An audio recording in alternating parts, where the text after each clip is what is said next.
నమస్తే అండి, జైసీ మీడియాకి స్వాగతం. నమస్తే అండి మహేష్ స్వామి గారు. చాలా రోజుల తర్వాత మళ్ళీ మీ ఇంటర్వ్యూ తీసుకోవడానికి ఈరోజు రావడం జరిగింది. గతంలో ఒకసారి మీరు వారాహి అమ్మవారి పూజ చేసినప్పుడు మీరు రాజ్కోట్ రావడం జరిగింది. మీరు చేసినటువంటి పూజ మొత్తం రికార్డ్ చేసుకోవడం జరిగింది. అయితే ఆ రోజు మీకు సమయం లేక మేము కొన్ని విషయాలు అప్పటి నుంచి మాకు సందేహం, అంటే వారాహి అమ్మవారు అంటే ఏంటి, ఆవిడ పూజా విధానం ఏంటి అంటే ఈ మధ్య కాలంలో నేను విన్నాం వారాహి అమ్మవారు అనే ప్రశ్న. యాక్చువల్లీ మా వారాహి అమ్మవారు అనేటువంటి మాట ఈ మధ్య నేను విన్నాను తప్ప మాకు తెలిసినంత వరకు అమ్మవారు అంటే కనకదుర్గ అమ్మవారు, మనకు తెలిసిన నూకలమ్మ అమ్మవారు, ఇలా ఈ గ్రామ దేవతలు తప్ప వారాహి అమ్మవారు అనే ఈ వారాహి అమ్మవారు ఎప్పటి నుంచి మొదలయ్యారు? నిజానికి ఆవిడ ప్రతిష్టలు ఏంటి, ఆవిడ పూజా విధానం ఏంటి మీ మాటల్లో తెలుసు? వారాహి అమ్మవారు ప్రప్రథమంగా సప్తమాతృకలు అని చెప్పి 7 అమ్మవార్లు ఉన్నారు. ఈ 7 అమ్మవార్లలో వారాహిదేవి ఒకరు. ఓకే. ఈ వారాహిదేవి మిగిలిన వాళ్ళతో పోలిస్తే శ్రీచక్ర అర్చనలో దండనాయకి, అంటే అమ్మవారు సైన్యాధ్యక్షురాలు. శ్రీచక్రానికి ఎడమ వైపు వారాహిదేవి ఉంటుంది. వారాహిదేవి ఏంటయ్యా పరిస్థితి అంటే శాక్తేయము, అంటే హైందవ ధర్మం 6 భాగాలుగా విభజన చెందింది. గణాధిపత్యము, సూర్యారాధన, సుబ్రహ్మణ్యం, గణపతి, అమ్మవారు, తదుపరి భైరవం. ఇందులో అమ్మవారికి సంబంధించిన విధానాన్ని శాక్తేయం అని చెప్పబడుతుంది. శాక్తేయములో శారదాదేవి అంటే సరస్వతీదేవి శ్యామలగాను, మహాలక్ష్మి వారాహిగాను. అమ్మవారు ఎక్కడ పూజిస్తారు, ఏ ప్రాంతాల్లో పూజిస్తారు? మనకు చూసినట్లయితే తమిళనాడు, ఒరిస్సా ఇలాంటి చాలా ప్రదేశాలలో అమ్మవారికి విశేషమైన దేవాలయాలు ఉండడం జరిగింది. కోణార్కులో అయితే వారాహిదేవి నవరాత్రి అత్యంత వైభవంగా జరుగుతూ ఉంటాయి. కోణార్కులో ఉన్న అమ్మవారి నవరాత్రులు కన్నుల పంటగా జరుగుతూ ఉంటాయి. 9 రోజులు ప్రత్యేకంగా అమ్మవారికి జరిగే అర్చనలు, అభిషేకాలు, హవనాలు అయితే చెప్పలేనంత విశేష ఫలితాన్ని అందిస్తుంటాయి. అలా మన ప్రాంతాలలో ఎక్కడున్నారు అంటే వారాహిదేవి సామర్లకోటలో ఉన్నటువంటి శివాలయంలో సప్తమాతృక సమేత దక్షిణామూర్తుల వారు ఉన్నారు. అక్కడ మన ఆంధ్రప్రదేశ్ మన సామర్లకోటలో, ఓకే ఓకే, మన పరిసరాల్లో. ఓకే. అంటే మన ఆంధ్రప్రదేశ్ విషయానికి వస్తే మన ఏరియాలోనే మన సామర్లకోటలో ఉన్నారు. ఆంధ్రప్రదేశ్లో చాలా ఉన్నాయి. పంచారామ క్షేత్రాల్లో సప్తమాతృకులు దేవాలయం ఉన్న ప్రతి చోట వారాహిదేవి ఉన్నారు. ఓకే. పిఠాపురంలో ఈ మధ్య ఒక దేవాలయంలో ఉపదేవతగా ప్రతిష్ఠించడం జరిగింది.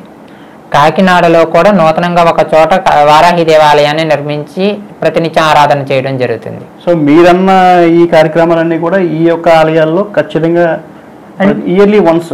ఈ మధ్య కాలంలో జనాలకు వారాహిదేవి పరిచయం అవ్వారు. అంతకు ముందు నుంచి ఏంటంటే కొన్ని పీఠాలయందు పీఠాధిపతుల యొక్క అర్చనలు అందుకుంటూ ఉన్నారు. వారాహిదేవి ఈ రోజు కొత్తగా రావడం కాదు, ఎంతో మంది మహానుభావులు ప్రతినిత్యం ఆరాధిస్తూ ఉన్నారు. ఎందుకంటే వారాహిదేవి అనే పదం ఈ 3 అక్షరాలతోనే ఒకే వారాహి ఉందనుకుంటున్నారు జనాలు. ఇంకొక నానుడు ఏంటంటే వారాహి చేసేవాడి పంచ, ప్రత్యంగం చేసేవాడు ఎంట ఉండకూడదని చెప్పి ఒక నానుడు ఉంది. దీనివల్ల ఏంటంటే చాలామంది వారాహికి దూరంగా ఉండడం జరిగిపోయారు. వారాహి లక్ష్మీ అవతారం. వారాహిదేవిని చేసేవాడికి దూరంగా ఉండమనడానికి గల కారణం వారాహిదేవి లక్ష్మీదేవి యొక్క అవతారం. ఎవరైతే సాధకునికి శత్రువులు ఉంటారో వారింట లక్ష్మి ఉండదు. అందుకని చెప్పి వారాహి చేసేవాడికి కోపం రాకూడదన్న కారణం చేత వాడి దగ్గర ఉండద్దు అని చెప్పి నానుడి. ఈ కారణం చేత వారాహిదేవి యొక్క అంశాన్ని, ఆ ప్రస్తావననే జనానికి దూరంగా చేసేసారు. దానివల్ల దూరమైంది. అమ్మవారిని పూజిస్తే ఒక ఇబ్బంది జరుగుతుంది అనేటువంటి ఒక అపోహలో ఆవిడని దూరం పెట్టారని చెప్పేసి అంటారు. ఇబ్బంది అంటూ ఏముండదు. అదే వారాహిని పట్టుకొని రాజ్యాలు వెళ్తున్న మహానుభావులు ఉన్నారు.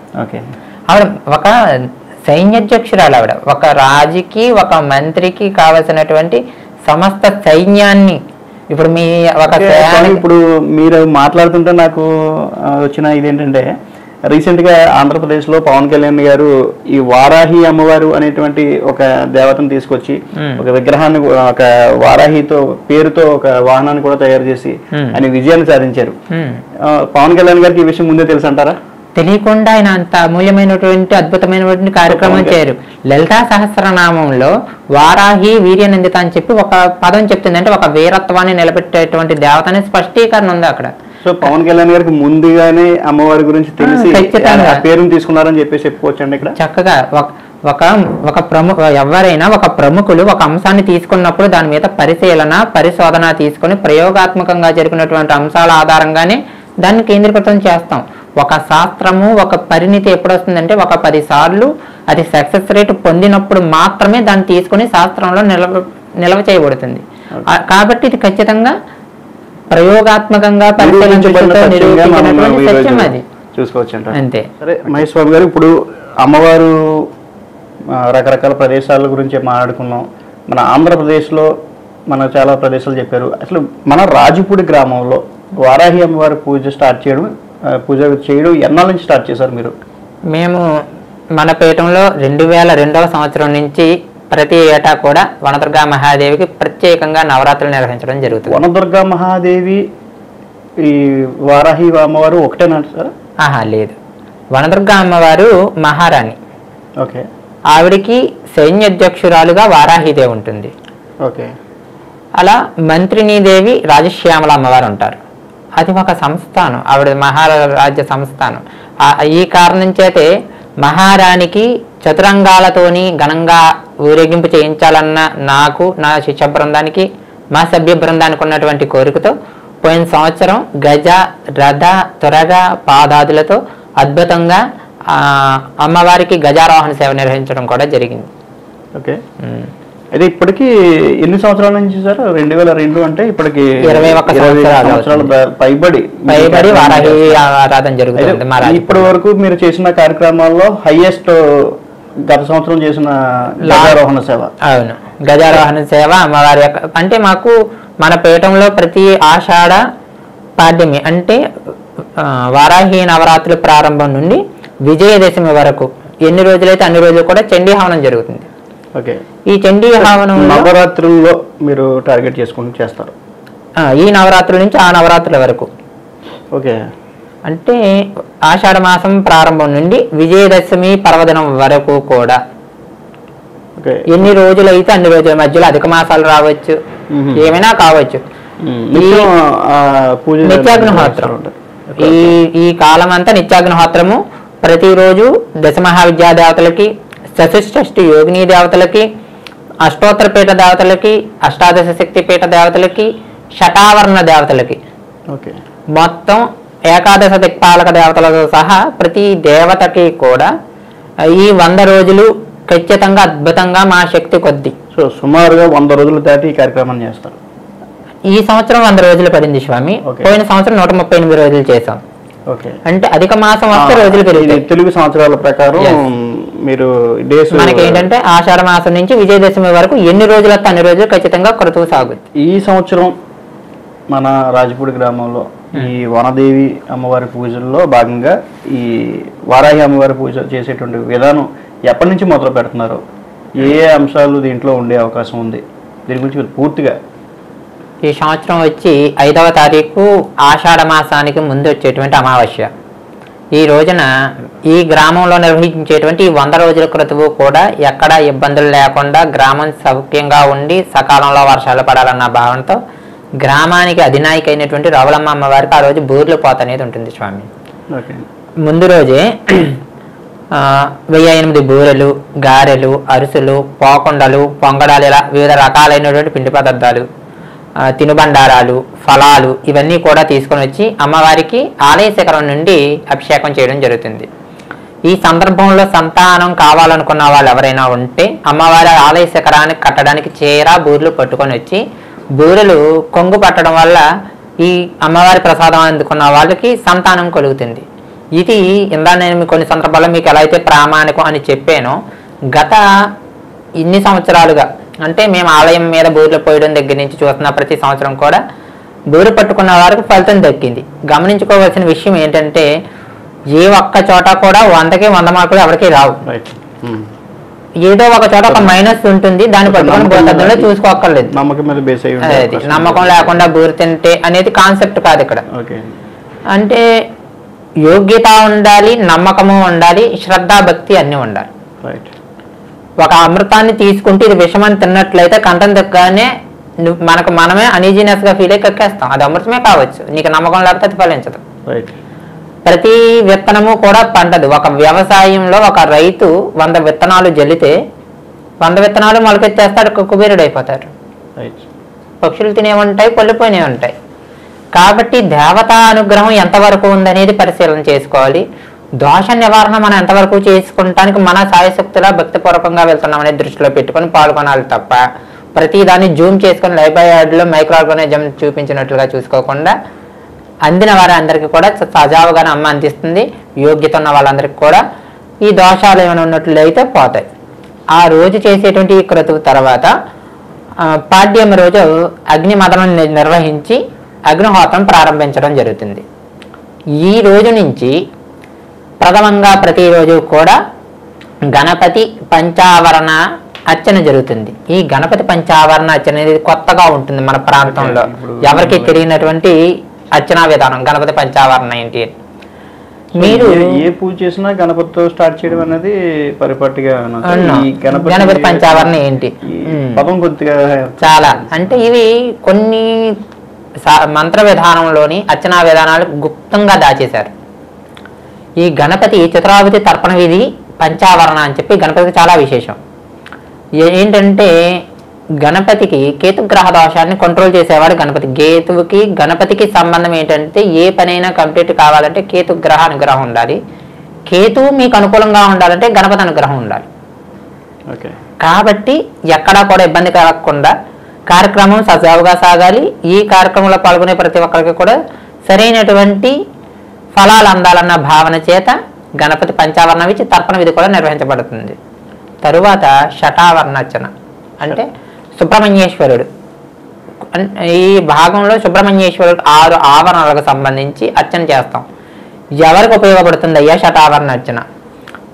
కళ్యాణం కాని వారికి, అంటే కుజదోషంతో ఇబ్బంది పడుతున్న వారికి, జన్మవశాత్తు అంటే రాశి ఫలంలో జాతక చక్రం నందు కుజుడు శత్రుస్థానం యందు కానీ నీచము పట్టు కానీ ఉన్నట్లయితే నెగిటివ్ రిపోర్ట్ ఇచ్చేటువంటి పొజిషన్లో ఉన్నప్పుడు ఆ దోష నివారణ చేయడానికి ఎక్కువగా పోలీస్ వాళ్ళు ఉంటారు, వారికి కుజుడు అధిపతి, వాళ్ళకి ప్రెజర్ ఎక్కువ ఉంటుంది. అలాగే కాకి కలర్ బట్టలు వేసుకున్న ప్రతి ఒక్కరికి కూడా కుజుడు అధిపతి. రియల్ ఎస్టేట్ చేసే వాళ్ళకి కుజుడు కావాలి. కళ్యాణ కారకుడు కొంతమందికి, అందరికీ కాదు. కుజుడే పెళ్లికి కుజదోషం ఉండడం వల్ల అంటడం కూడా తప్పు. అంటే అంతర్గతంగా పరిశీలనకు వెళ్తే దాని కోణం వేరన్నమాట. సో కుజదోషం అనేది పెళ్లికి అడ్డంకి కాదు, ఆ ఒక్కటే అడ్డంకి కాదు, అంటే జాతక చక్రంలో సప్తమాధిపతి ఎవరో చూసుకుంటే చాలా వరకు మనం వింటే కుజదోషం ఉన్న వాళ్ళకి పెళ్లి లేట్ అవ్వచ్చు, లేదా కుజదోషం ఉన్న స్త్రీనే వివాహం చేసుకోవాలి అనేటువంటి సందర్భాలు మనం ఈ కుజదోషానికి దానికి ఏమైనా ఇంటర్లింక్ చక్కగా ఉంది. ఎందుకంటే కుజుడు కలత్ర కారకుడు అని చెప్పబడుతుంది. అంటే భర్త ఆర్ భార్య దానికి కారకుడు ఆయన. అయితే కుజస్థానానికి అధిపతి ఎవరో చూసుకోవాలి. అంటే 12 గడులలో 7వ స్థానానికి అధిపతి ఎవరు, ఆయనకు బలం ఎంత ఏంటనే చూసుకున్నాక కుజుడు కారకుడా కాదా. ఓకే, ఒక్కొక్క భావము నుంచి 72 అంశాలు పరిగణలో తీసుకోబడుతుంది స్వామి. జాతక చక్రంలో 12 గడుల్లో ఒక్కొక్కటి 76 అంశాలు, అంటే 76 × 12 ఇన్ని అంశాలను మనం పరిశీలన చేయాలి. మొండిగా కొండగుత్తు బండగుత్తు పట్టుకొని కుజుడి మీద నింద వేయడానికి లేదు. కుజుడు మహానుభావుడు. కుజుడుకి ఏంటంటే రియల్ ఎస్టేట్ స్థిరాస్తులకి అధిపతి కుజుడు. ఈ రెండిటికి ఖచ్చితంగా కుజుడే కారకుడు. చాలా మంది ఏంటంటే రుణ బాధలు ఎక్కువగా ఉంటే కుజుడికి అర్చన చేయించండి అంటాడు. ఎందుకంటే స్థిరాస్తులు వస్తాయి, వచ్చినటువంటి దాంతో ఈ అప్పులు తీరిపోతాయి. స్థిరాస్తులు వస్తే అప్పులు తీరుతాయి. అసలు స్థిరాస్తులు రావాలంటే కుజుడు కరుణించాలి. కుజుడు కరుణించాలంటే ముందు అప్పులు తీరుతాయి కదా, స్థిరాస్తులు వస్తాయి. ఈ కాన్సెప్ట్ మీద కుజుడి మీద కొన్ని బండగుత్తులుగా వెళ్ళిపోవడం జరిగింది. సో కుజుడు కూడా మన లైఫ్ లో మేలు చేస్తాడు అంటారు. కుజుడు ఏంటి స్వామి? శనీశ్వరుడు. చాలా మంది ఆస్ట్రాలజీలోకి వెళ్ళాం కాబట్టి ఒక పాయింట్ ఏంటంటే శనీశ్వరుని పేరు తలుచుకుంటే భయపడుతూ ఉంటారు కొంతమంది. ఒక వ్యక్తి పుట్టిన దగ్గర శ్వాస తీసుకొని చివరి శ్వాస విడిచే వరకు వాడు బ్రతికున్నాడంటే కారణం శనీశ్వరుడు. ఓకే, నేను విన్నది కానీ నేను చూసింది కానీ ప్రతి శివాలయంలోనూ ఈ శనీశ్వరుడికి సంబంధించిన కొన్ని విగ్రహాలు ఒక చోట ఉంటాయి. చాలా మంది దాని అవసరం ఉన్న వాళ్ళు తప్ప అక్కడికి వెళ్ళకూడదు, ఈ శివాలయం చుట్టూ ఆ దరిదాపులకు కూడా వెళ్ళకూడదు అని కొంతమంది అనుకుంటే వెళ్తే లేనిపోని అంటుకుంటాయి అనే విధంగా కొంతమంది భావనలో ఉన్నారు. అది ఎంతవరకు నిజం అంటారు? ఇప్పుడు చాలా మంది ఏంటంటే స్వామి, నవగ్రహారాధన అనేది ఇప్పుడు ఎలా అంటే అద్భుతమైనటువంటి ఆరాధన అది. ఓకే, శనీశ్వరుని ఎందుకు జనాలకు దూరం చేశారు అంటే కొంతమంది ప్రముఖులు, నేను అందరిని అంటం లేదు, దూరంగా చేయడానికి గల కారణంలో ఉన్నటువంటి ప్రముఖులు ఏంటంటే ఎవడైతే డైరెక్ట్ ప్రతిరోజు శనీశ్వరుని కాలు పట్టుకుని ఆరాధిస్తాడు ఆడు కుబేరుడు అవుతాడు. ఆడు కుబేరుడు అయితే మీతో పనే ఉంది. ఓకే, సో శనీశ్వరుని ఆరాధించే విధానం కూడా తెలియాలంటారు? తెలియాలి. శనీశ్వరుడు ఆరాధన చేయడం తెలియాలి. ఆయన దగ్గరికి వెళ్ళి వచ్చాక కాళ్ళు కడుక్కొని లోనికి వెళ్ళమంటారు. ఇప్పుడు నేను మీ ఇంటికి వచ్చి, నేను ఇంట్లో మీ ఇంటి దగ్గర నుంచి నా ఇంటికి వచ్చి నేను వదిలిన బట్టలన్నీ మీ ఇంటికి వచ్చినవన్నీ వదిలేసి స్నానం చేసి శానిటైజర్ కొట్టుకొని లోనికి వెళ్ళానంటే ఇంకా మీ దగ్గరికి రావడం ఎందుకు? నేను వచ్చి పైగా నేను నీకు అప్లికేషన్ ఇవ్వాలి, మీకు ఆయన మిమ్మల్ని బ్రష్ చేసేయాలి. మీరు ఇంటికి వెళ్ళాక నువ్వు నాకు వద్దని చెప్పి మొత్తం అన్ని వదిలేసి స్నానం చేస్తావు. సో దీనికంటే ఒక విధానం ఏమైనా ఉందో స్వామి? ఎలా భగవాన్ని భగవాన్ గానే చూడాలి. ఓకే, భగవాన్ని భగవాన్ గానే చూడాలి. శనీశ్వరుడే కానీ లేకపోతే ఊపిరి ఆగే చివరి నిమిషంలో కూడా శనీశ్వరుడికి హాస్పిటల్లో చాలామంది ఒక్కొక్కసారి ఐసీయూలో ఉంటారు, యాక్సిడెంట్ కేసుల్లో ఉంటాయి ఒక్కొక్కసారి. ఇది మంచి రెమెడీ వాళ్ళకి. ఎలా అంటే ఐసీయూలో ఉన్నాడు గంట 2 గంటలు లేదా ఒక రోజు, ఇలాంటి సందర్భంలో నిర్మోహమాటంగా ప్రమాదంలో ఉన్నాడు, ఈ టైంలో కూడా దేవుడికి పూజ చేయాలా? చేయాలి. ఆపత్కాలే విపత్కాల ఆపద్ధారకుడు కాలభైరవుడు ఉన్నాడు ఆయన. అంటే ఒక్కొక్క అంశం లోనికి వెళ్ళే కొద్దీ ఒక్కొక్క చర్చనీయ అంశం బహిర్గతం అవుతుంది. ఇలాంటి యాక్సిడెంట్ సమయాల్లో, కష్టం అన్న సందర్భాల్లో నువ్వుల నూనెని ఒక నల్ల మూకుల్లో పెట్టుకొని నల్ల ఒత్తుతో, కాటన్ ఒత్తుతో దీపం పెట్టినట్లయితే ఎవరికి? శనీశ్వరుడికి. శనీశ్వరుడు ఆలయానికి వెళ్ళి అక్కడ పెట్టాలి. ఇప్పుడు ప్రతి చోట శనీశ్వరుని యొక్క ఆలయం ఉండదు. ఒక రావి చెట్టు దగ్గర, జమ్మి చెట్టు దగ్గర పెట్టేయచ్చు. కాస్త పసుపు రాసి నేల మీద అయ్యా నువ్వే దిక్కు అని చెప్పి దీపం ఆరకుండా కాస్త జాగ్రత్త పడి దీపం వెలిగితే ఐసీయూలో అంటే ఊపిరి పోవడానికి రెడీగా ఉన్న దేహంలో కూడా జీవశక్తిని నింపే ఏకైక దేవతాగణం ఎవరైనా ఉన్నారు అంటే శనీశ్వరుడు. ఓకే, అలాంటి దేవుని నువ్వు దూరం పెడితే ఆయన నిన్ను ఎలా చూస్తాడు? సో మరి ఈ విషయాలు అందరికీ తెలియదు అంటారా స్వామి? మీరు చెప్తుంటే చాలా. ఇప్పుడు ఏంటంటే స్వామి, ఏది సులభంగా జనానికి అఖండ ఐశ్వర్యాన్ని ఇస్తున్నాయో అవి తప్ప అన్ని ప్రమోట్ చేస్తున్నారు జనాలకి. ఓకే, దీనివల్ల ఏంటంటే వాడు అక్కడే ఉంటాడు, రోజు ఈ పని అయిపోవడానికి ఒక దారి చెప్తే ఆ దారి చూసుకుంటారు, మళ్ళీ రెండో పనికి సచిన్ మళ్ళీ ఎక్కడికే రావాలి. సో ప్రమోటర్స్ గా తయారయ్యారని చెప్పేసి అంటారు. నాకు ఆ పదానికి అర్థం తెలియదు కానీ మధ్యవర్తులుగా ఉండిపోయి దేవతాగణం కంప్లీట్ నా ఆధీనంలో ఉండాలనే భావన. దైవశక్తులన్నీ కూడా ప్రజలకు దగ్గరికి వెళ్లకుండా కొన్ని కంట్రోల్ గేట్స్ వేస్తున్నారు. కంట్రోల్ గేట్స్ వేస్తున్నారు, ఖచ్చితంగా వేస్తున్నారు. ఇప్పుడు శ్రీచక్రార్చన ఉంది. ఒక శ్రీచక్రార్చనతో నా అనుభవంలో 8 మంది కుటుంబాలు బాగుపడ్డాయి. 8 మంది కుటుంబాలు అనారోగ్యంతో మానసిక స్థితి బాగోలేని వ్యక్తులు కూడా నేను చెప్పినటువంటి విధానం ఫాలో అయ్యి ఎంత అద్భుతంగా ఉన్నారు ఈరోజు. అంటే మానసిక స్థితి బాగోలేని వాళ్ళు వాళ్ళ పనులు వాళ్ళు చేసుకొని నలుగురితో నవ్వుతూ మాట్లాడగలిగితే చాలు. కనీసం జీవనం. అంతేగాని ఆ మనిషిలో తయారైపోగా బురదలో నుంచి కడిగి బయట పెట్టాం చాలు. ఇప్పుడు వంకరగా ఉన్నటువంటి గంధం చెక్క ఎప్పుడు వంకరగా ఉన్న గంధం చెక్కే. కానీ గంధం చెక్కే నువ్వు చక్కగా సానబెట్టి స్టిక్ కింద తయారు చేస్తే గంధం చెక్క అయ్యింది. అది గంధం చెక్క కాకుండా పోయిందా? లేదు కదా. వదిలేసినంతసేపు అది నువ్వు శుభ్రం చేసుకోవడం నీకు తెలియాలి. అట్లీస్ట్ వాళ్ళ పని వాళ్ళు చేసుకుంటే మానసిక స్థితిలో ఇబ్బంది పడుతూ ఉన్న వాళ్ళతో ఫ్యామిలీ మొత్తం ఇబ్బంది పడుతుంది. వాళ్ళ కుటుంబం ఈరోజు ప్రశాంతంగా కూర్చొని ఆవిడతో కూర్చొని భోజనం చేసే స్థితికి తెచ్చుకున్నాము అంటే సంతోషకరమైన విషయం. దోషము, కాలసర్పదోష యోగము. కాలసర్ప దోషం అనకూడదు స్వామి, దాన్ని యోగం అన్నారు. అది ఒక యోగం. కాలసర్ప యోగము. ఈ 3 యోగాల వల్ల కూడా ఈ సంతానలేమి, అలాగే పెళ్ళిళ్ళు లేట్ అవ్వడము, అనుకూల్యత సరిగ్గా లేకపోవడం అనేది జరుగుతూ ఉంటుంది. దీన్ని నివారణ చేయడానికి ఈ 100 రోజులు ప్రత్యేకంగా సర్పహవనము చేయబడుతుంది. అంటే మన భూభాండానికి మీరు కొన్ని చలనచిత్రాల్లో చూసినట్లయితే అష్టదిగ్బంధనం తెలుసు మీకు. చాలా వరకు తెలిసింది ఏంటంటే కొంతమంది ఈ మధ్యన వచ్చేటువంటి యంత్ర మంత్రాలను ఆధారంగా చేసుకొని చెప్పేవాళ్ళు ఏంటంటే అష్టదిగ్బంధనం వరకునే తెలుసు. అంటే ఈ అష్టదిగ్బంధనమే కాకుండా ఏకాదశ దిగ్బంధనం అని ఉంటుంది. ఈ కొత్తగా ఈ 3 దిక్కులు ఎక్కడి నుంచి తెచ్చేసావు, మరి రావాలి కదా డౌట్. ఇప్పుడు మాకు 8 దిక్కులే తెలుసు, మళ్ళీ ఈ 3 ఎక్కడి నుంచి వచ్చాయి. ఊర్ధ్వము అంటే మనకు పై భాగాన్ని ఒక భాగంగాను, అధమము కింద ఉన్నటువంటి భాగాన్ని ఒక భాగాన్ని, మధ్యాన్ని కేంద్రకంగా తీసుకున్నట్లయితే 11 దిక్కులుగా విభజన చెందుతుంది. ఈ 11 దిక్కుల్లోని 11 సర్పాలు ఉంటాయి. ఈ 11 సర్పాలకి ఈ కాల సర్పదోషము కానీ సర్పదోషము వలన కానీ వచ్చేటువంటి దోష నివారణార్థం ఈ 100 రోజులు కూడా ప్రత్యేకంగా హవనం నిర్వహించబడుతుంది. ఈ ప్రత్యేకమైన హవనము ఈ చెప్పిన వాళ్ళకు మాత్రమే వినియోగపడుతుంది. అది కూడా ఇందులో పాల్గొనాలి అనుకున్న వారు నిర్ణీత రుసుము చెల్లించుకునే పాల్గొనవలసి ఉంటుంది. ఎందుకంటే ఈ మీరు చెప్పేటువంటి కంప్లైంట్స్ ఉన్న వ్యక్తులు మాత్రమే ఈ కార్యక్రమానికి అటెండ్ అవ్వాలని మీ ఉద్దేశం, లేదంటే మొత్తం అందరూ కూడా రావచ్చు, ఈ దోషం లేని వాడు కూడా రావచ్చా? ఇందులో ఏంటంటే స్వామి, మేము ఎవరిని కూడా వ్యక్తిగతంగా కూర్చోపెట్టాం. కృతవంతా అమ్మవారికి. ఎవరు వచ్చినా రాకపోయినా కృతవే అమ్మే. ఇప్పుడు నాకు ఆకలేస్తున్నప్పుడు నేనే తినాలి, నా మిత్రుడు తిన్నాడు నా కడుపు నిండుద్ది లేదా నేను. సందేహం ఏంటంటే స్వామి, ఇప్పుడు నేనున్నాను, నా పేరుని బట్టి కానీ నా నక్షత్రాన్ని బట్టి కానీ కొన్ని గ్రహాలు నాకు కుజ దోషం ఉందా లేదా, నాకు మేబీ నాకు పెళ్లి అయిపోయింది కాబట్టి నాకు కుజ దోషం లేదు నేను నమ్ముతాను. కానీ అక్కడ కుజ దోషం సంబంధించిన ఒక పూజ జరుగుతుంది, నేను అక్కడికి వెళ్ళొచ్చా? వెళ్ళొచ్చు.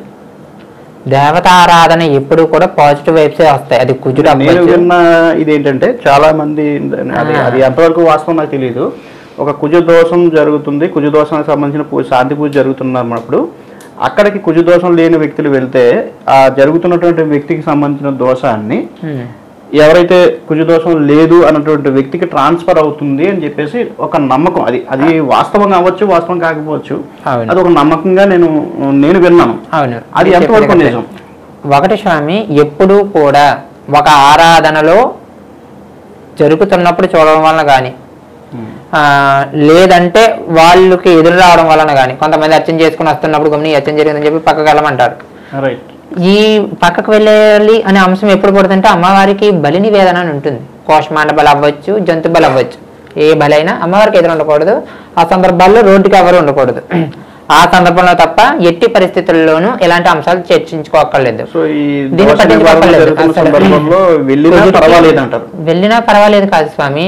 కుజుడికి హవనం చేయించినప్పుడు పొగ వస్తుంది, మరి ఆ పొగ అందరినీ తాకుతూ ఉంటుంది. అప్పుడు ఏం చేస్తావు? సో ఇవి రహస్య పూజలు కాదు అంటారు. రహస్య పూజలు ఏం కావు, ఎవరైనా వెళ్ళొచ్చు. ఆ దోషం ఉన్నవారు వెళ్ళొచ్చు, లేని వారు వెళ్ళొచ్చు. వెళ్ళినంత మాత్రాన వారికి ఎటువంటి ఇబ్బందులు లేవు. ఇప్పుడు కుజుడు చాలా స్పష్టంగా కుజదోషం ఉంది అంటే ఈ కుజదోషానికి తక్కువ కుజదోషం ఉన్న వ్యక్తి సంబంధం కలుపుకోవాలి. అంటే పెళ్లి విషయంలో అక్కడ వరకు ఓకే. ఇప్పుడు కుజదోషం ఉన్న ఒక్కొక్క వ్యక్తి ఇంకొక రహస్యం ఏంటంటే దశ అంతర్దశలు అనేవి ఉంటాయి. ఒక ఆర్డర్లో రవి, చంద్రుడు, కుజుడు, రాహు ఇలా అంతర్దశాలు జరుగుతాయి. ఒక వ్యక్తి ఇంకొక వ్యక్తి ఏ బి ఉన్నారు. ఏకి గురుడు ఉచ్చులో ఉండి బి నీచంలో ఉండి వీళ్ళిద్దరు మహర్దశలు కూడా ఒకటి అవ్వే వరకు మంచి ఫ్రెండ్స్గా ఉన్న వీళ్ళిద్దరి మధ్యన ఉన్నటువంటి ఉచ్చ నీచాదుల తేడా వలన, ఇది కొత్త అంశం మీకు వినడం, వీళ్ళ మధ్యన కారణం లేకపోయినా వీళ్ళు విడిపోతారు. సో ఈ గ్రహాల ప్రభావం వల్ల విడిపోయే అవకాశం ఉంటుంది. అంటే ఆ ప్లానెట్స్ ఎంత దారుణంగా ఉంటే, మొన్న నన్ను ఒక మిత్రుడు, అంటే మా పీఠంలో నా మిత్రుడు స్వామి మాకు అంటే వాళ్ళ మిస్సెస్ కన్సీవ్ అయ్యారు. మళ్ళీ వచ్చే పిల్లలు కూడా అమ్మవారి ఆరాధనకు అనుకూలంగా ఉండేట్టుగా సంతానం కలగడానికి ఏమైనా అవకాశం ఉంటుందా? ఏం చేయాలి అంటే మేధస్సు అద్భుతంగా మారుతుంది. దీనికి కూడా అత్యద్భుతమైనటువంటి రహస్యాలు ఉన్నాయి జ్యోతిష శాస్త్రంలో. అలాగా ఈ కుజ కాసర్ప సర్పదోషాలకు నివారణార్థం జరిగేటువంటి సర్ప హవనానికి ప్రతి ఒక్కరూ రావచ్చు. ఇందులోని ఆ పొగలు అంటే ఆ హవనం నుంచి వచ్చేటటువంటి ఆ పొగ ఎవరికైతే తగులుతుందో వాళ్ళల్లో ఉన్నటువంటి నెగిటివ్, ఈ గ్రహాల వలన కానీ నవగ్రహాల వలన కానీ కలిగేటువంటి నెగిటివ్ ఏదైతే ఉందో అది క్లీన్ చేయబడుతుంది. అది బ్లీచింగ్ అనుకుందాం స్వామి. బ్లీచింగ్ అది ఒక ఆరాధన. బ్లీచింగ్ అనుకుంటే ఒక జబ్బు లేదా ఒక ప్రాంతాన్ని శుభ్రం చేయడానికి వచ్చేటువంటి దాన్ని క్లియర్ చేసేస్తుంది. అంతేగాని ఇది బ్లీచింగ్ మీద తింటదంటే నీలో దోషం ఉంది కాబట్టి అక్కడ దోషమైన చర్మం తినేస్తుంది, మిగిలిందని అదేం చేయదే. సో మనలో ఎటువంటి కంప్లైంట్ లేదు అన్నప్పుడు అక్కడికి వెళ్ళినా నో ప్రాబ్లం, మీరు స్పష్టంగా ఉన్నా ప్రాబ్లం లేదు స్వామి, ఉన్నా ప్రాబ్లం లేదు. ఎందుకంటే ఉన్న అక్కడ ఉన్నటువంటి ఈ దోమ ధూళి ఏదైతే తగ్గుతుందో దానివల్ల ఆ వ్యక్తిలో ఉన్నటువంటి నెగిటివ్ కాస్త తగ్గుతుందిగా. ఈ శతచండీ మహాయాగంలో భాగంగా మన అత్యంత విశేషంగా జరుపుకునేటువంటి హవనాలలో ధన్వంతరి హవనం ఒకటి. ఎందుకంటే చాలా మంది హాస్పిటల్స్కి వెళ్ళి రిపోర్ట్లో నీళ్ళని చూపించది, కానీ పర్సన్ అనారోగ్యంతో బాధపడుతూ ఉంటాడు. పోనీ అది కాకుండా ఈ వ్యాధి తగ్గిందనేసరికి ఇంకో అనారోగ్యం, ఎలా ఇబ్బంది పడుతూ ఉంటారు. కేవలం ఇదేంటంటే ఆరోగ్యానికి కారకుడైనటువంటి ఆయుష్ స్థాన అధిపతి కానీ లేదా రవిగ్రహ దోషాల వల్ల కానీ ఇవి జరుగుతూ ఉంటాయి. దీనికి భాగంగా ఎలాగా శ్రీచక్రార్చనలో రవికి సంబంధించిన అర్చన సాగిపోతుంది కాబట్టి అనారోగ్య నివారణకి ఆరోగ్య అభివృద్ధికి ఈ 100 రోజులు కూడా రోజుకి 200 మూలికలతో కలిపినటువంటి చూర్ణాలతో రోజుకి 1008 హవనం చొప్పున ఆరోగ్య సమస్యలు ఉన్నవారు ఎవరికైనా ధన్వంతరి హవనంలో పాల్గొనొచ్చు, ప్లస్ క్యూర్ అయ్యే అవకాశం ఎక్కువగా ఉంటుంది. మా పరిసరాల్లోని ఈ 100 రోజులు కూడా ఈ మూలికలతో ఉన్నటువంటి పొగ వ్యాప్తి చెందడం వలన మా వైపు కూడా పాజిటివ్ వైబ్స్ ఎక్కువగా ఉంటాయి. ఎందుకంటే విశేషమైనటువంటి మూలికలు ఎక్కడెక్కడ 100 రోజులు కూడా ఈ కార్యక్రమం ప్రతి కార్యక్రమాన్ని 100 రోజులు ప్రతిరోజు నుంచి ఈ రోజు వరకు ఈ కార్యక్రమం, ఈ రోజు నుంచి అంటే ఆషాఢ పాడ్యమి మొదలు విజయదశమి వరకు కూడా ప్రతిరోజు గణపతికి, సుబ్రహ్మణ్యేశ్వరికి నవావరణ, భైరవము, చండీ, ఏకాదశ సర్పహవనము, ధన్వంతరి హవనాలు ఖచ్చితంగా నిర్వహించబడతాయి. ఈ 100 రోజులు కార్యక్రమం జరుగుతాయి. సార్ భక్తులు వారి సౌలభ్యాన్ని బట్టి రావడం ఒక నిర్ణీత సమయం అని ఎవరైనా కానీ ఉదయం 7:30 నుంచి కార్యక్రమం మొదలవుతుంది స్వామి. ఎందుకంటే మన వైపు వచ్చే వాళ్ళందరూ కూడా దూర ప్రాంతాల నుంచి వచ్చే వాళ్ళు ఉన్నారు. వాళ్ళు రాత్రి బయలుదేరితే పొద్దున్న రావాలి, వాళ్ళు రావాలి, ఫ్రెష్ అవ్వాలి, అచ్చని కూర్చోవాలంటే వాళ్ళకి కూడా వ్యవధి ఉండాలి. ఈ కారణం చేత 7:30కు మొదలవుతుంది, మధ్యాహ్నం 1-2 క్రతువు కంప్లీట్ అవుతుంది. మళ్ళీ సాయంకాలం 5 గంటలకు మొదలెడితే రాత్రి 9 క్రతువు కంప్లీట్ అవుతుంది. ఈ 100 రోజులు కూడా సేమ్ రోజు ఇదే టైం టేబుల్. అంటే ఈ మధ్యలో మళ్ళీ మనకు వచ్చేది ఏంటంటే గణపతి నవరాత్రుల్లో విశేషంగా గణపతి వినాయక చవితి రోజు మాత్రమే మారేడు కాయలు, వెలక్కాయలతో గణపతికి ప్రత్యేకించి ఉచ్చిష్ట గణపతికి మహాహవనం నిర్వహించబడుతుంది. అది ఉచ్చిష్ట గణపతుల వారి హవనం ఎక్కడో కానీ జరగదు, మళ్ళీ మన పీఠం నందే జరిగే విధానంలో అమ్మవారి ఆ రోజు చివరి రోజు అంటే విజయదశమి రోజున అమ్మవారి ఇచ్చినటువంటి దయాకరుణతో ఈ సంవత్సరం ఏ విధంగా ఆవిడ ఆరాధన ఊరేగింపు జరుపుకుంటా గతంలో అంటే అమ్మవారికి గజారోహణ, అశ్వారోహణ, రథారోహణ అమ్మవారికి చేయించడం జరిగింది. ఈ సంవత్సరం కూడా అమ్మవారు అనుకూలిస్తే అన్ని వాతావరణం అనుకూలించి అమ్మవారి దయతో ఆవిడ ఆరాధన, ఆవిడ సంబరము ఆవిడ చేతుల మీద సాగుతుంది తప్ప మా ప్రమేమేమీ లేదు స్వామి. అమ్మ అనుగ్రహంతో పోయిన సంవత్సరానికి ఏమాత్రం తగ్గకుండా చేయాలనే ఆకాంక్ష అయితే ప్రతి ఒక్కరికి సహజ సిద్ధం ఉండడం, ఇంకంతా అమ్మదయ్య అంతే. ఓకే స్వామి, ఇందాక మీరు మాట్లాడుతున్న సందర్భంలో నేను ఒక మాట, కాలసర్ప దోషం, ఈ యొక్క పదాన్ని పట్టుకుని చాలా మందికి చాలా అనుమానాలు ఉన్నాయి. అసలు కాలసర్ప దోషం అంటే ఏంటి? ఈ కాలసర్ప దోషం వల్ల ఒక మనిషి మీద ప్రభావం ఎలా ఉంటుంది? దానికి నివారణ అంటే కొన్ని ప్రాంతాల్లోనే కొన్ని పద్ధతుల్లో నిర్వహించాలి అని చెప్పేసి ఒక శాస్త్రం చెప్తుందా, కొంతమంది మనుషులు చెప్తున్నారా పక్కన పెడితే, వినడం అయితే మాత్రం నా నుండి నడుస్తూ ఉంది. దానికి సంబంధించి ఒక క్లియర్ సమాచారం ఏమైనా? కాలసర్పదోష యోగము జ్యోతిష శాస్త్రంలో ఒక జన్మకుండలి ఎందు అంటే ఒక వ్యక్తి పుట్టాక ఆ వ్యక్తి జన్మకుండలిలో ఉండకూడని దోషాలు 4 ఉంటాయి స్వామి. ఈ 4 దోషాల్లో ఒకటి కాలసర్పదోష యోగం.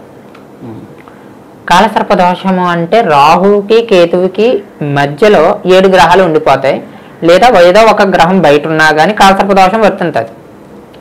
ఎలాంటి రాహు కేతు అనేది తెలియకుండా రాహుకి కేతుకి మధ్యన ఉంటే కాలసర్పదోషం అని చెప్పి గుడ్డిగా చెప్పేసుకుంటానే జరుగుతుంది. ప్రస్తుత కాలంలో గుడ్డిగానే చెప్తున్నారు అనుకోవాలి. ఎందుకంటే ప్రామాణిక గ్రంథంలో రాహుకి కేతుకి మధ్యలో గ్రహాలు ఉంటే ఓకే ఒప్పుకుందాం అక్కడికి. కానీ రాహుకి బలం ఉందా లేదా, కేతువుకి బలం ఉందా లేదా, బయట ఉన్న వాడికి బలం ఉందా లేదా, బయట ఉన్న వాడికి రాహు ఏమవుతున్నాడు, కేతువు ఏమవుతున్నాడు, ఈ డెప్త్కి వెళ్తే కానీ సబ్జెక్ట్ బయటకు రాదు. ఓకే, సో ఇలా మాట్లాడుకుంటూ పోతే ఈ సబ్జెక్ట్ అనేది చాలా పెద్ద సబ్జెక్ట్ అంటారు. చాలా పెద్ద సబ్జెక్ట్. అయితే ఈ ప్రతి మనిషికి ఏదో ఒక సందర్భంలో ఏదో ఒక సందర్భం కాదు స్వామి. నేను ఎందుకంటే ఒక 2 సంవత్సరాల క్రితం ఈ కాలసర్పదోషం మీదే ప్రత్యేకించి కూర్చొని, అంటే నాది మైక్రోబయాలజీ స్టూడెంట్, నాది మొత్తం రీసెర్చ్ వేలో ఉంటుంది. అసలు ఏ సంవత్సరాల నుండి ఉన్న వాళ్ళకి కాలసర్పదోషం వర్తింతుంది లిస్ట్ వేసాను, కాకపోతే ప్రతి నా దగ్గర లేదు. ఆ లిస్టులో చాలా సంవత్సరాల నుంచి కాలసర్పదోషంలోనే ఉండిపోయారు జనాలు. అయితే డేట్ ఓకే, రాహు కేతువుకి మధ్యలో గ్రహాలు ఉండడం వరకు ఓకే. రాహుకి బలం లేనటువంటి కాలసర్పదోషాలు ఉన్నాయి, కేతువుకి బలం లేనటువంటి కాలసర్పదోషాలు. ఎందుకంటే వాళ్ళు కాలసర్పదోషాలు అని పిలుస్తున్నారు కాబట్టి నేను కూడా కాలసర్పదోషం అని చెప్తున్నా. ఒక్కొక్కసారి రాహుకేతువుల మధ్యన ఉండక్కర్లేదు, ఇదే ప్రభావంతో వేరే వేరే గ్రహాల కలయికల వల్ల కూడా ఈ యోగం వర్తించేస్తుంది ఈ కాలసర్పదోషం. ఎస్. సో దీనికి నివారణ ఇప్పుడు చాలా మంది ఏంటంటే కాలసర్పదోషం అనేసరికి కొన్ని ముఖ్యమైనటువంటి క్షేత్రాలు ఉన్నాయి. అంటే పేరు చెప్తున్నాము, మొన్నటి వరకు కాళహస్తి. ఇంకా సర్పదోషం అంటే కాళహస్తి వెళ్ళిపోవడమే కాలసర్పదోషం అంటే. నెక్స్ట్ దాని తర్వాత ప్లేస్ లో మోపిదేవి, ఇప్పుడు ప్రజెంట్ సాగుతుంది మోపిదేవి. ఇది ఎక్కడ సార్? కృష్ణా జిల్లా అవనిగడ్డ ముందు సుబ్రహ్మణ్యేశ్వర స్వామి టెంపుల్, అదే ప్రాంతం మోపిదేవి టెంపుల్. అలాగే కేరళ వైపు ఆశ్లేష నక్షత్ర బలి అని చెప్పి సర్పదేవత బలి ఉంటుంది. ఈ మధ్య కాలంలో ఆ విధానాన్ని మన వైపు కూడా కొంతమంది తంత్రి అంటారు వాళ్ళని. ఈ తంత్ర విధానంలో చేసి అర్చన చేసేవాళ్ళని తంత్రి అంటారు. వాళ్ళు ఈ మధ్య కాలంలో మన వాళ్ళకి పరిచయం చేయడం జరిగింది. ఏదేమైనా కానీ ఒక్కసారిగా ఏదో ప్రక్షాళన చేసుకుంటే పోవడానికి ఇది ఒంటి మీద బురత కాదు, ఒంట్లో ఉన్న రక్తం లాంటిది. కొన్ని దోషాలు పుట్టినప్పుడు వచ్చిన రక్తం చచ్చే వరకు ఉంటుంది. కాకపోతే టాబ్లెట్ అనేది బీపీ కంట్రోలర్. నువ్వు చేసి అర్చన ఎలాంటిది అంటే ఉపశమనం ఇస్తుంది కానీ కంప్లీట్ గా ఎక్కడ తీసేయం కదా. ఆ బ్లడ్ అంతా బయటకు తోసేస్తే మనిషి ఏమంటాడు, చచ్చి ఊరుకుంటాడు. సో ఈ దోషం పోదంటారు అంటే వ్యక్తి యొక్క ఆర్థిక స్థితి కూడా చాలా ఇంపార్టెంట్ స్వామి. చాలా మంది చేసేటువంటి పరిస్థితి ఏంటంటే వాడి స్థాయి మించి అప్పు చేసి పూజ చేయించేస్తున్నారు కొంతమంది. ఖర్చుతో కూడుకున్న విషయం అని కూడా లేదు. నేను మీకు చెప్పేది ఏంటంటే ఖర్చుతో కూడుకున్న విషయం అని నేను చెప్పను. చిన్న మొక్కకి చిన్నగాలే వేస్తుంది స్వామి, పెద్ద చెట్టుకి పెద్దగాలే వేస్తుంది. అర్చనా విధానంలో నీ స్థాయిని మించి పరిగెట్టద్దు, నీ స్థాయి తగ్గద్దు అని చెప్తుంది. ఇప్పుడు ఒక ఎక్స్ అనే పర్సన్ బంగారు పువ్వులతో సర్పయాగం చేయించేటువంటి స్థాయి ఉంది. వీడికి తినడానికి గంజి లేదు పాపం అనకూడదు. వాడు కూడా అక్కడ పరిగెట్టి ఇలాగే చేయాలంటే అవ్వదు. ఎందుకంటే వీడికి ఉన్న ఆర్థిక స్తోమత ప్రకారం వాడికి కేపబిలిటీ. హై బీపీ ఉన్నవాడికి హై బీపీ తగ్గట్టుగానే ట్రీట్మెంట్ ఉంటుంది, లో బీపీ ఉన్నవాడికి లో బీపీ తగ్గట్టుగానే ఉంటుంది. వీడి టాబ్లెట్ వాడి టాబ్లెట్ వీడి వేసుకుంటే ఇబ్బంది అవుతుంది. వాడి స్థాయిని మించి పరిగెట్టొద్దు అర్చనలో కానీ ఆరాధనలో కానీ ఎటువంటి రెమెడీలో కూడా. నీ స్థాయిని తగ్గొద్దు, ఈ కోణంలో వెళ్ళాలి. ప్రతి ఒక్కరికి కూడా ఒకే కోణంలో అర్చన పనిచేయదు. సో ఈ కాలసర్పదోషం ఉన్న వ్యక్తులకి ఏ ఏ లక్షణాలు? ఐ మీన్ కాలసర్పదోషాలు మొత్తం 12 రకాలు స్వామి. అంటే ఈ దోషం వారికి ఎవరు ఏ ప్రభావం చూపించవచ్చు? కాలసర్పదోషము అందరికీ కూడా నెగిటివే తెస్తుంది అనుకోవడం తప్పు. ఇది మొట్టమొదటిసారిగా విని ఉండొచ్చు ఈ పదం. ఎందుకంటే రాహు ఉచ్చులో ఉండి కేతువు కూడా మంచిగా ఉచ్చులోనే ఉండి 2-11 స్థానాల్లో ఉంటే వాడు రాజ్యాలు వెళ్ళేస్తాడు. కాలసర్పదోషం ఉన్నా సరే అంటే అక్కడ ఉన్న ప్లానెట్ యొక్క బలాబలాలు కావాలి కదా. ముందు ఒక ప్లేట్ ఎవరకుండా ఉండాలి. నువ్వు అందులో పప్పు పెట్టావా, ఉప్పు పెట్టావా, బంగారం పెట్టావా, ప్లాటినం పెట్టావా, నువ్వు దాంట్లో ఉన్నటువంటి పదార్థం యొక్క బరువును బట్టి ప్లేట్ వాల్యూ ఉండాలి తప్ప ప్లేట్ 10 రూపాయలు అని చెప్పి అదేదో సినిమాలో తలకి 10 రూపాయల టికెట్ లాగా అమ్మకూడదు కదా. అక్కడ ఉన్నటువంటి గ్రహస్థితులు వాటిని ఎవరెవరు చూస్తున్నారు, వాటికి సపోర్టర్ ఎవరు, వాడిని ఎవరు కొడుతున్నారు, ఎవరు చూస్తున్నారు, ఇంత ఉంది అక్కడ. ఇప్పుడు ఏదో పంచాంగంలో 12 గడుల్లో 9 గ్రహాలు, 9 గ్రహాల మధ్యన 2 గ్రహాల మధ్యన 7 ఉన్నాయి. కాలసర్పదోషం ఎలా చెప్పేస్తారు స్వామి? నక్షత్రం పట్టుకొని దోషాలు పెడుతున్న పెద్ద పెద్ద సిద్ధాంతులు ఉన్నారు. నక్షత్రం పట్టుకుంటే దోషం చెప్పేస్తున్నారు. పేరు చెప్తే నక్షత్రం తెలియకుండా దోషాలు చెప్తున్న మహానుభావులు ఉన్నారు. ఇప్పుడు నా పేరు ఏదో పేరు, మా తాతగారు ఏదో మొక్కుకున్నారు, ఆ పేరుతో నాకు ఆ పేరుతో అక్షరంతో నా పేరు పెట్టారు. నా జన్మ నక్షత్రం వేరు, నా నామ నక్షత్రం వేరు, నేను పుట్టిన జాతక చక్రంలో ఉన్న గ్రహ చక్రమే వేరు. ఎలా చెప్పేస్తారు స్వామి గాల్లో లెక్కలేసేసి? కాన్సెప్ట్ క్లియర్ గా ఉండాలా మీకు? అంటే ఇప్పుడు కాలసర్పదోషం అన్న పదం ఒకటి భయపెడుతుంది తప్ప అందులో కాలసర్పదోషంలో అందరికీ నెగటివ్ జరగదు. అయితే ఒకవేళ నెగిటివ్ జరిగేటువంటి పర్సన్స్ కొంతమంది ఉన్నారు, ఉంటారు. వారికి రెమెడీస్ ఏంటి? వాస్తవానికి ఏంటంటే 11 రోజుల నుంచి 21 రోజుల వరకు మీకు మన కార్యక్రమంలో చెప్పాను ఏకాదశ దిగ్బంధన హవనం. ఇలాంటి దిగ్బంధన హవనం 11 రోజుల నుంచి 21 రోజు వరకు చేసి పూర్ణాహుతి రోజున వాళ్ళకి మొదటి రోజు కంకణం కడతారు, చివరి రోజున కంకణం కడతారు. ఇది కొన్ని ఏంటంటే అనుభవం మీద తెలుస్తాయి స్వామి. గులాబీ పువ్వు ఎర్రగా ఉంటుంది అని చదివేది, చూస్తే కానీ ఆ ఎరుపు ఏంటో తెలియదు వీళ్ళకి. కొన్ని అనుభవంగా ఉండాలి. అంటే జ్యోతిష శాస్త్రం దగ్గరకు వచ్చేసరికి ఖచ్చితంగా అనుష్ఠానం ఉండాలి. అమ్మవారియో అయ్యవారో ఏదో ఒక అనుష్ఠానం ఉంటే బంగారానికి సుగంధం అందినట్టు ఉంటుంది. మొత్తం మీద ఏంటంటే ఈ కార్యక్రమాలు అనేవి ఖచ్చితంగా మనిషిలో పరివర్తన తీసుకొస్తాయి మీరు చెప్పగలరంట చక్కగా. ఎందుకంటే నా అనుభవంలో నేను ఎన్నో చూసుకుంటూ వచ్చాను స్వామి. అనుభవంగా చూసుకుంటూ వస్తే కానీ నేను ఒక మాట బయటపోతాను. ఎందుకంటే చెప్తున్నాను కదా, నేను ఒక సైన్స్ స్టూడెంట్ని. లేదు దగ్గర నుంచి ఉంది అని చెప్పి 100 మందితో పోటీ పడడానికి నిర్మోహమాటంగా నిల్చోడానికి రెడీగా ఉన్నటువంటి వ్యక్తిని నేను. అందులో అనుభవము, పరిజ్ఞానము, పరిశీలన ఈ 3 లేకపోతే మీ ముందు ఇలా కూర్చొని నేను చెప్పేటువంటి పరిస్థితి ఉండదు కదా.